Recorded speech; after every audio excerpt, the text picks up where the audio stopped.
In this video, I'm going to show you how to get rid of the Windows.old folder. Whenever you upgrade to a newer version of Windows, you usually get this Windows.old folder. This folder can contain several gigs that'll just waste space on your hard drive. I will show you two different ways to remove it. Click on the Start menu and find the icon that says Settings. If you don't see it, you can right-click on the Start menu and there you'll see Settings. Once you're there, click on System, then Storage. You'll see on top it calculated temporary files.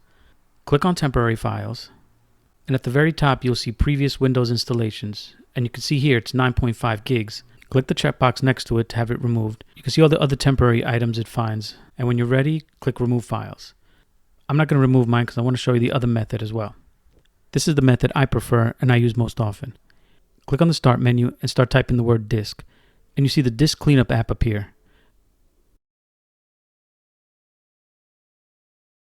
If you move the slider, you see it found similar temporary items, but not the previous Windows installation.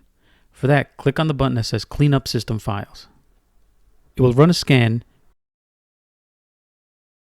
and now if you scroll down, you see the previous Windows installation, the same as you saw in the other menu with 9.5 gigs. You could check it here, and then click OK when you're done, and it'll start to delete. I'm going to exit mine because I don't want to do it just yet. That's it for this video. Let me know in the comments if this video helped you, or if you have any questions, I will try to answer them. Thanks for watching.